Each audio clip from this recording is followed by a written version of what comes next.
us.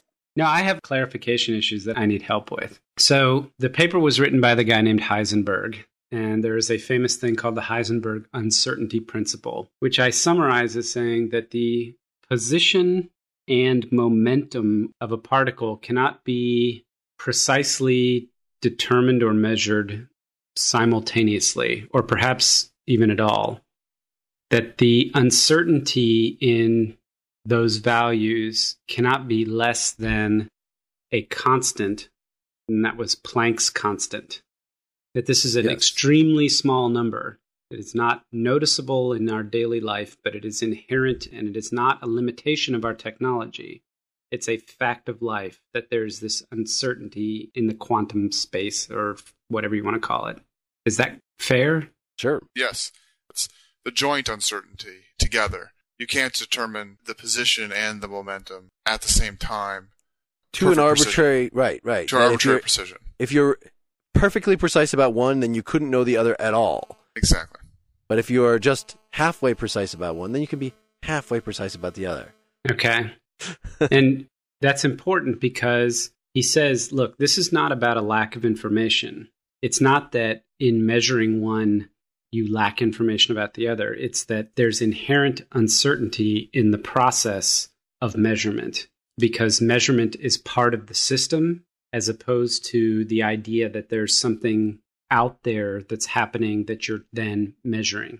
And he goes on to explain how a microscope or an electron microscope would, you're basically impacting the thing you're trying to observe with things that are about the same size as what you're trying to observe, so you're knocking them out of their orbit, their energy states and so forth. But this is really the key principle of the paper. It's his key argument against metaphysical realism, is that he basically says observation is part of the system, and it's not as though observation is somehow separate from the system and that you just step in, take a measurement or a description, and then step back out. He relates this to Kant. He says space and time are not the arena in which the universe unfolds, but it's part of the drama itself, right? And he's trying to say that observation is part of the drama itself. And so this uncertainty is inherent in the structure at the quantum physics. And that's his argument against metaphysical realism. So how is that not just a methodological problem? I understand the methodological problem that,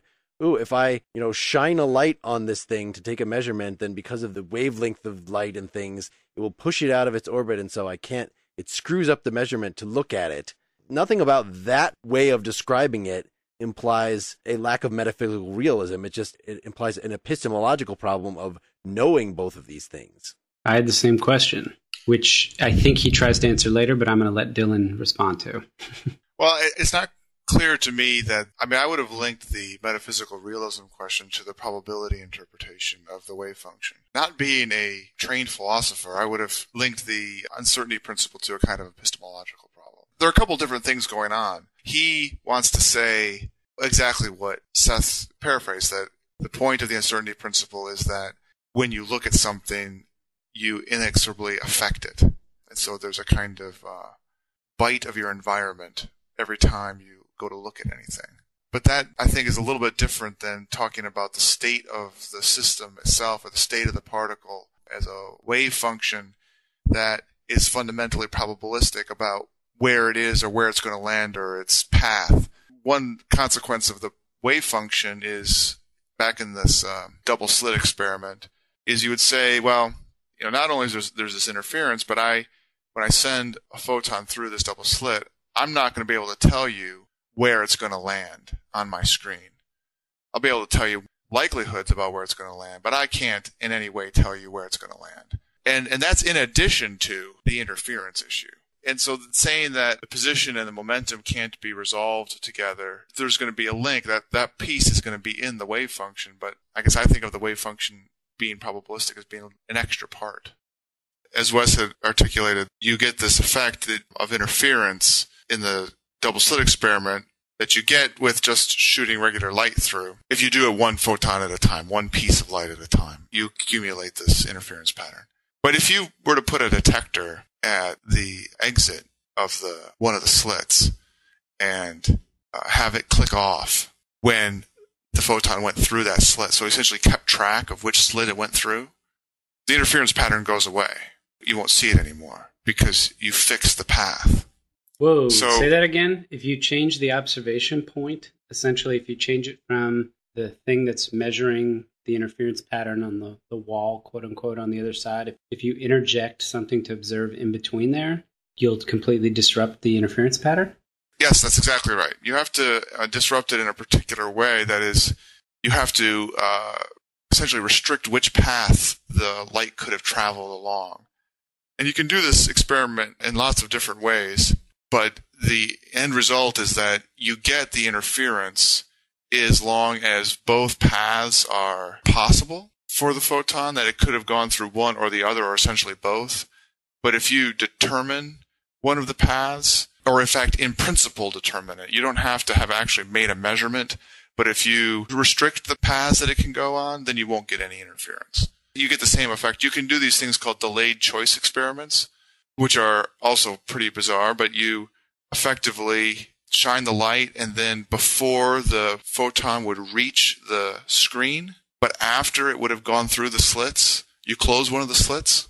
So you delay when the slit is one slit versus two slits. Right. If you do that, so you know that the light, just by the speed of light, had to have gone through the slit, but it hasn't yet reached the screen, and you close one of the slits, you won't see the interference pattern. Let me point toward another freaky thing that I remember from digging around here. So one of the other ways that the quantum uncertainty shows up is if you have a decaying nucleus, right? That you can't predict exactly when the radioactive nucleus is going to spit out a particle. Yes, that's true. Radioactivity, we don't think about this way very often, but all radioactivity is like this. Any kind of decay, there's no way to predict when the object's going to decay, period. And then there's something sort of comparable to the Heisenberg uncertainty principle, the influence of the observer on this with decaying things, that there's this randomness, and then the act of measurement, it affects the behavior of the decaying. That I haven't heard. I have to go look at that. Was that in one of the Wikipedia articles? I actually have one open here about the quantum Zeno effect. And there was I was trying to get at what the background of this was. Leslie Ballantyne, in this book, he described what he called a watched pot experiment. His argument was that under certain circumstances, a repeatedly measured system, such as an unstable nucleus, would be prevented from decaying by the act of measurement itself.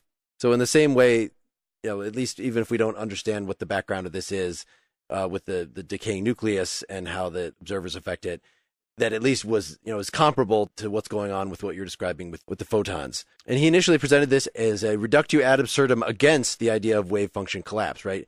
This randomness couldn't be real, and the effect of observers couldn't be real, because then actually, by looking at a system often enough, you could cause it to not decay, because this was just one of the features that was. However, this effect has been shown to be real and is more widely known as the quantum Zeno effect. Valentine later wrote papers claiming still that it could be explained without wave function collapse. So you can read about the quantum Zeno effect. These people at University of Texas in 1977 analyzing a situation in which an unstable particle, if observed continuously, will never decay. One can freeze the evolution of the system by measuring it frequently enough in its known initial state. Okay, that is totally crazy. But it doesn't change the central question that Mark posed, which is, how is this not an epistemological issue as opposed to, if you don't measure it, something's going to happen, right? I mean, there's a half-life. The real world happens whether we quote-unquote measure or observe it or not. And yet at the same time, what we're saying is, by measuring or observing it, we change it at the quantum level. It seems to me that there's a couple of different things that are going on here, right? So the first is, you have this notion of uncertainty in measurement. And you have to make a decision about whether that's simply an epistemological issue or if it's an ontological issue. In other words, does the fact that we cannot precisely define, position and momentum, the fact that there's this Heisenberg uncertainty, he claims that that's a reality about the quantum world, but is it simply something related to our ability to observe or measure the quantum world, or is it a fact about the quantum world, right? So that's issue one. And then one question is, okay, well, what constitutes observation, for example? Then he says, well, What it's basically saying is that our access to this part of reality, this very, very small quanta level of reality, is mediated, but that at some point the mediation isn't necessary, or the mediation stops having an issue where it's impacting the states of the world. My understanding, you're right, Seth, is part of the question would be to what extent this is a kind of disposition that you bring to science versus whether it's a question that you can answer within science. I mean, when Einstein, Podolsky, Rosen write their paper, his problem with quantum mechanics isn't with the fact that it's so successful. And there's no quibble as far as he's concerned about whether or not its character as being a probabilistic theory and having inherent uncertainty within the theory. His problem with it is as a complete description of reality. Yep. And so, his quibble with it is on the grounds of what constitutes a proper theory. And so when Heisenberg is defending it, I mean, he's defending the idea that these uncertainties are inherent, these probabilities are inherent, it requires us to have a new way of thinking about the world and so forth. It's not clear to me that he would, if you brought to him another theory that was a robust hidden variables theory or something, or something that was below the quantum world and showed, in fact, quantum mechanics as a statistical effect of these underlying things, that he would say, well, no, that can't possibly be true. It's not clear to me that he has the same kind of metaphysical predisposition that he's bringing to the table that Einstein does, though he's willing to entertain willfully and enthusiastically the idea that lack of metaphysical realism and say that it ought to be taken seriously. But I get the sense in his case of a little bit more of scientifically pragmatic point of view about theories. Einstein comes to the table saying, well, a good physical theory has to satisfy things that are well outside the physical theory. He seems to be saying, well, you look at the world and you're going to learn something about your metaphysics, period. And you're going to restrict it just based upon looking at the world. Yep. And you have to take that seriously. I mean, that would be the sort of strong philosophical point that someone like Heisenberg, I think, would make. If the meaning of a term in science makes some reference to what observations you get out of it, then if we're arguing over whether metaphysically the thing is, really happening before we measure it, or whether it just comes into being because of the measurement, if there's no difference in those two things, then, it's a meaningless dispute. If it's a distinction you want to make, then show me the difference that it makes. He has this chapter where he talks about Descartes as being this villain that explains why people like Einstein could not accept the Copenhagen interpretation of quantum mechanics, right? Which is getting this idea solid in our heads, the absolute distinction between the mind or self and matter in the world, which means that if you're doing science, you're talking just about things in the third person. You're talking about matter. You cannot have any part of legitimate science that has to refer to human observers, whereas according to the Copenhagen interpretation of quantum theory, you just can't describe nature apart from reference to human activity. So he accuses Einstein of being a dogmatic realist. He differentiates a couple different kinds of realism. So practical realism. There are statements that can be objectivated, and that in fact the largest part of experience in daily life consists of such statements. So in other words, objects seem to be there. We can treat material objects as real all the way down the line. And pragmatists are fine with that. You could even think that everything is ultimately illusions or the ideas of God, and still think that there's a practical notion of realism that enables us to have fruitful science and to make judgments in courts of law and things like that. Heisenberg differentiates for that from dogmatic realism, which is not just that there are statements that can be objectivated, but there are no statements concerning the material world that cannot be objectivated. So Heisenberg thinks that quantum mechanics contravenes that in fact there are statements about the material world that have to refer to the subject, not a particular subject, but at least a measuring device. Or to a schema of, let's say, a conceptual scheme. Explain that a little more. There are that. no statements concerning the material world that cannot be put into a conceptual scheme. I'm not really sure what that... Sorry, I'm trying to find the note. I wrote this in Okay.